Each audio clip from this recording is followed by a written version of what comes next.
Hello dear friends, welcome to GK and resistive world. And आज की ये video में हम बात करने वाले हैं उन टॉपिक्स के बारे में जो आजकल इंडियन मीडिया में बहुत हॉट टॉपिक है, और वो टॉपिक है इंडो नेपाल का बॉर्डर डिस्प्यूट। तो बॉर्डर डिस्प्यूट कहाँ जनरेट हुआ है, क्या रीज़न है, क्या प्रॉब्लम चल रहा है, क्या हिस्ट्री है, तो उसमें कुछ मेन बातें हम करने वाले हैं। तो दोस्तों, आपको पता है नेपाल हमारा बिल्कुल एक पड़ोसी मुल्क है, अच्छी दोस्ती है हमारे इसके साथ। इवन इतनी दोस्ती है कि आप नेपाल चले जाओ अपनी बाइक कार लेके, वो आप इंडिया में आ जाएं, कोई वीज़ा नहीं है, कोई फॉर्मेलिटी नहीं है, कोई टेंशन नहीं है। आपका जब दिल करे आप चले जाओ, जब दिल करे वो आ जाएं, ठीक है। बट आजकल क्या हो गया कि दोस्तों के बीच में भी थोड़ा घमासान चल रहा है, और वो किस वजह से है, बॉर्डर को लेके, ठीक है।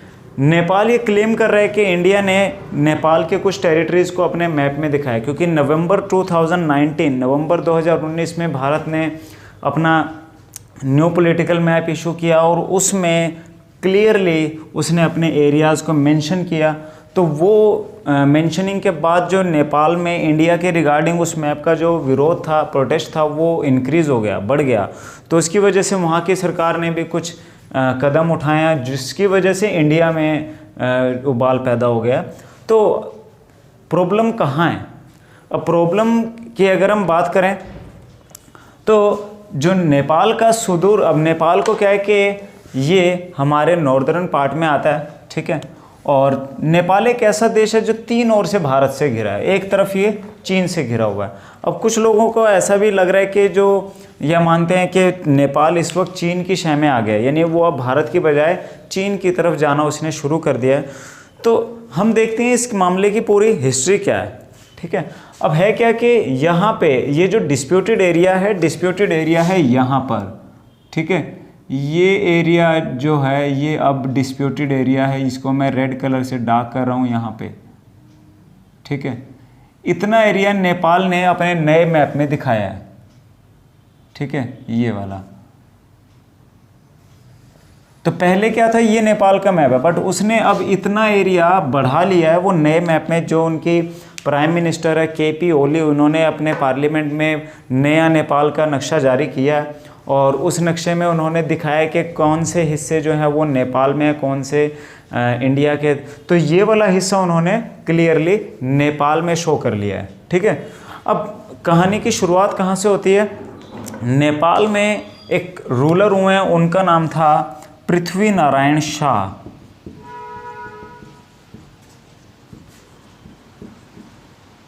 पृथ्वी नारायण शाह जो कि 1775 तक नेपाल के रूलर थे, और उस समय नेपाल को कहा जाता था किंगडम ऑफ गोरखा, ठीक है। तो गोरखा किंगडम के हेड थे पृथ्वी नारायण शाह।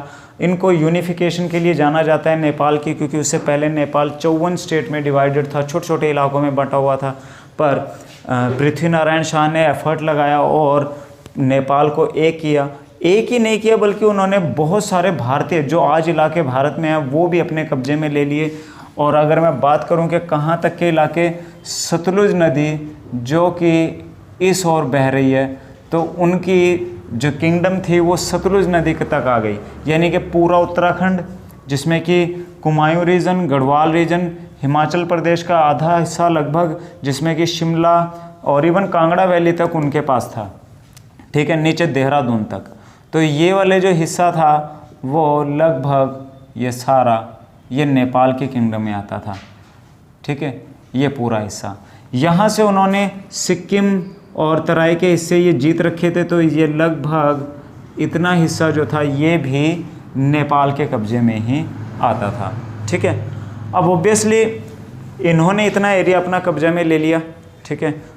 ब्रिटिशर्स उस समय रूल कर रहे थे, और ब्रिटिशर्स ये बात बिल्कुल बर्दाश्त नहीं कर सकते थे कि उनके प्रॉफिटेबल एरिया में कोई अनदर कंट्री या अनदर किंगडम आके दखलंदाजी करे। तो इस वजह से ईस्ट इंडिया कंपनी और नेपाल के बीच में जो कन्फ्लिक्ट था वो बढ़ गया, ठीक है। तो फाइनली ब्रिटिशर्स ने अपनी कार्रवाई शुरू कर दी, और डेविड ऑक्टरलोनी और उससे पहले निकल्सन, गार्डनर, इन लोगों ने, ये जनरल थे उस समय में, और उन्होंने यहाँ अपने जो ऑक्यूपेशन है वो स्टार्ट कर दिए। तो उन्होंने पहले अल्मोड़ा डिस्ट्रिक्ट, ठीक है, जो कि कहाँ आता है, कुमायूं रीजन में। ये कुमायूं, उत्तराखंड को दो हिस्सों में डिवाइड करते हैं, जो ईस्टर्न पार्ट है उसको कहते हैं कुमायूं रीजन, जो वेस्टर्न पार्ट है उसको कहते हैं गढ़वाल रीजन। ठीक है, कुमायूं में आते हैं यहाँ पे आप पिथौरागढ़ डिस्ट्रिक्ट, एंड इसके अलावा बागेश्वर है, ठीक है, एंड नैनीताल है, इधर से हरिद्वार, देहरादून, टिहरी गढ़वाल एंड पौड़ी, चमोली, ये डिस्ट्रिक्ट जो हैं ये गढ़वाल में आते हैं। तो दोनों रीजन नेपाल में थे, नीचे के कुछ हिस्से यूपी के नेपाल में थे, और यहाँ हिमाचल प्रदेश के हिस्से सतलुज नदी से इस तरफ के नेपाल में थे। तो अल्मोड़ा डिस्ट्रिक्ट जो था वो जीत लिया ब्रिटिशर्स ने और नेपालियों को पीछे की तरफ धकेल दिया। ठीक है, तो ये जो लड़ाइयाँ चली 1814 से 1816 तक चली। 1814 से 16 तक इसको कहा जाता है एंग्लो नेपलीज वॉर, यानी कि आंग्ल नेपाल युद्ध। और इस युद्ध में जो अंत हुआ वो हुआ संगोली की संधि पे, इसको बोलते हैं ट्रीटी ऑफ सगोली। ठीक है, तो ट्रीटी ऑफ संगोली, हिंदी में इसको कई बार संगोली की भी संधि भी कहते हैं। ठीक है, संगोली कहाँ है? यहाँ पर बिहार में रक्सौल नाम की जगह है। रक्सौल बिल्कुल नेपाल बॉर्डर पे है, काठमांडू वाले रास्ते पर। तो रक्सौल से थोड़ा पीछे यहाँ पर एक जगह है संगोली, वहाँ पर ये संधि हुई थी, इसीलिए इसको संगोली की संधि कहा जाता है। ठीक है, तो इस संधि में एक तरफ थे नेपाल की तरफ से थे राजगुरु गजराज मिश्रा, और दूसरी तरफ थे पेरिस ब्रेडशाह जो कि लेफ्टिनेंट कर्नल थे ईस्ट इंडिया कंपनी के। उन दोनों ने पहली जो संधि हुई वो दिसंबर 1815 में हुई। ठीक है, दिसंबर 1815 में जो संधि हुई उसके तहत उन्होंने अपने कुछ डिमांड रखे ब्रिटिश ईस्ट इंडिया कंपनी ने।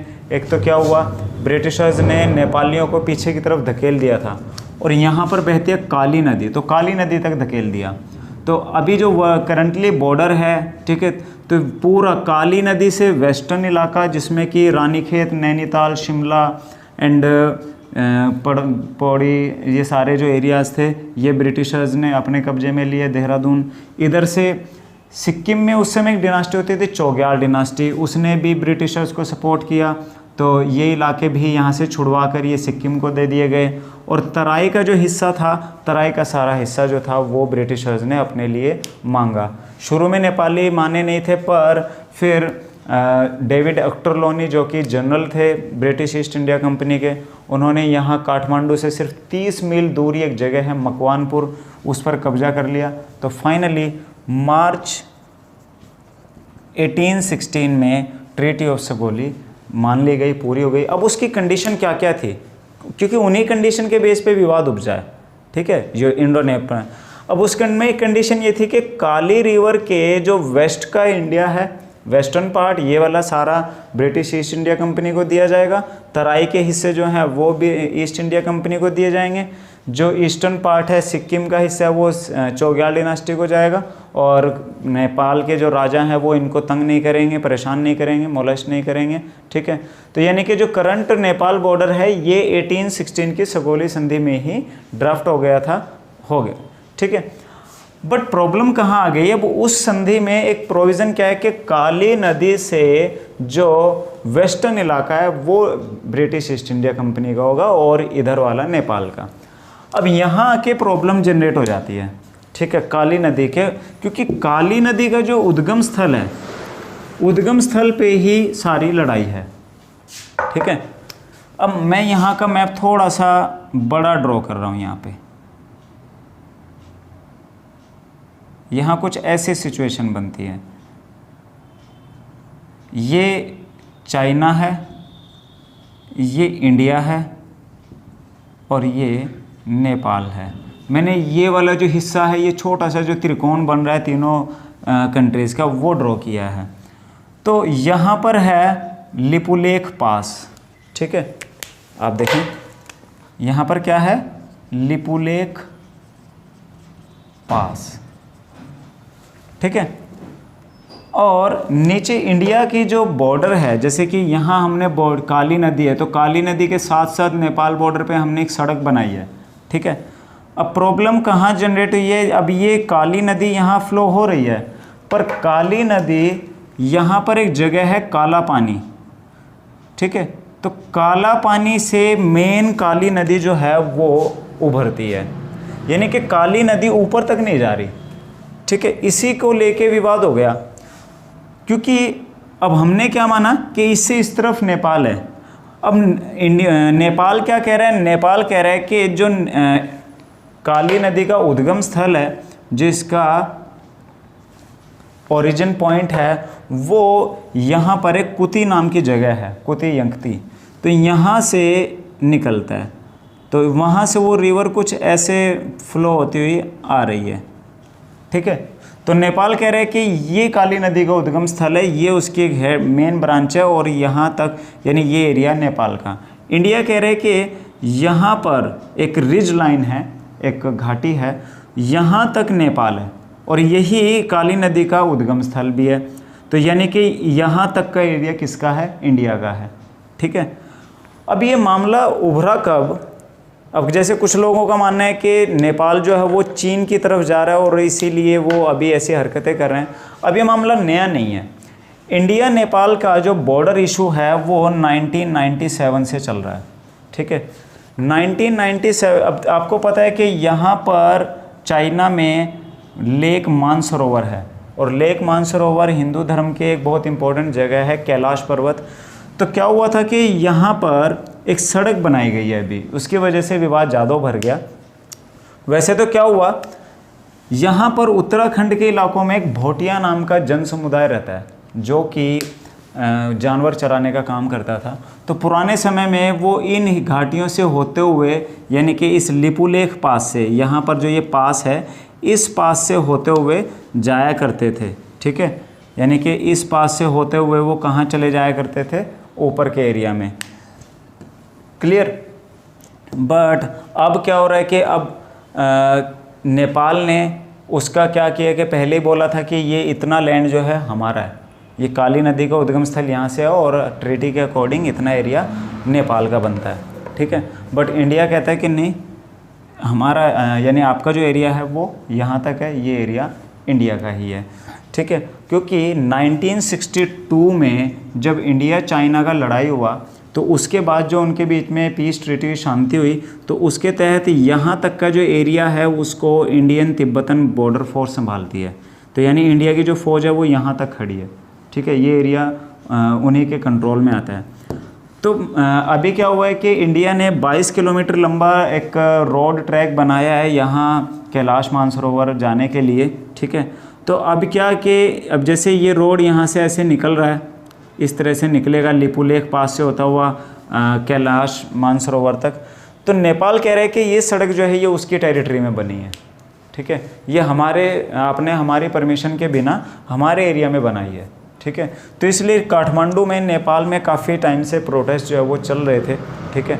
तो फाइनली नेपाल की पार्लियामेंट ने नेपाल का नया नक्शा इशू किया है, और उस नक्शे में क्या कहा गया है कि इतना एरिया जो है वो नेपाल का है। उन्होंने बाकायदा जो भारतीय राजदूत हैं उनको भी बुलाया और उनके सामने भी अपना विरोध दर्ज करवाया है कि आपने इतना एरिया हमारा गलत तरीके से लिया है, ठीक है। अब देखना ये है कि कोविड-19 वैसे ही चल रहा है, कोरोना वायरस की वजह से पहले ही देश बेहाल है। ऐसे में ऐसे अगर मामले आएंगे तो चिंता बढ़ना वाजिब है, ठीक है। तो अब देखना ये कि इसको किस तरह से ट्रीट किया जाएगा, दोनों देशों के बीच के संबंध क्या है। क्योंकि हमारे क्या है कि अब इंडिया और नेपाल एक फ्रेंड कंट्रीज़ हैं, आपस में कोई फॉर्मेलिटी नहीं करते, और ये फ्रेंड भी कोई नए नहीं बने हुए, बहुत पहले से ही हैं। क्योंकि सगोली की जो ट्रीटी हुई थी 1816 में, उस टाइम से ही ईस्ट इंडिया कंपनी और नेपाल के बीच में अच्छा रिलेशन था, क्योंकि ईस्ट इंडिया कंपनी ने वहाँ के राजा से ये परमिशन ले ली कि आप जो है गोरखास को ब्रिटिश आर्मी में ज्वाइन कराने के लिए परमिशन देंगे, और दूसरा ब्रिटिशर्स के अलावा कोई भी यूरोपियन कंपनी या कोई भी यूरोपियन कंट्री आपके साथ कोई किसी तरह का काम नहीं करेगी, ठीक है। इसके अलावा 1857 में जब रेवोल्यूशन हुआ तो नेपाल ने बहुत सहयोग किया, बहुत साथ दिया ब्रिटिश ईस्ट इंडिया कंपनी के, बहुत गोरखास को प्रोवाइड कराया वो आंदोलन दबाने के लिए। तो उसके बाद बल्कि कुछ एरिया ईस्ट इंडिया कंपनी ने नेपाल को एज अ थैंक गिफ्ट दिया था, ठीक है, धन्यवाद के तौर पर काफ़ी एरिया जो है नेपाल को दिया था उस समय में भी, ठीक है। फिर 1923 में इंडिया और नेपाल के बीच में, यानी ब्रिटिश इंडिया और नेपाल के बीच में एक पीस ट्रीटी भी हुआ था, ठीक है, जिसको हम कहते हैं treaty of peace and friendship. फिर 1947 में इंडिया इंडिपेंडेंट हो गया। तो 1950 में हमने क्या किया है, again independent India and independent Nepal. Nepal पहले से इंडिपेंडेंट है, ठीक है, तो दोनों के बीच में again treaty of peace and friendship हुआ, ठीक है। हाँ, बट अनलकीली नेपाल ने दोनों डॉक्यूमेंट गुम कर रखे हैं। उसके पास ना तो treaty of peace and friendship 1950 में इंडिया वाला जो ट्रीटी हुआ उसका भी कोई उनको ऐसा सबूत नहीं मिल पा रहा, हालांकि ट्रीटी तो है, और सगोली की जो संधि है उसके भी डॉक्यूमेंट उनके पास अभी मिसप्लेस हो रखे हैं, ठीक है। तो ये कुछ बातें हैं। तो आई होप आपको समझ आ गया होगा इशू क्या है, ठीक है, और कहाँ तक ये जाने वाला है, क्लियर। तो देखते हैं क्या रिज़ल्ट होगा इसका। तो आज की हॉट जो टॉपिक था उसके बारे में हमने किया। तो दोस्तों, जैसा भी आपको लगे आप मुझे फीडबैक ज़रूर दें। Okay, thank you so much.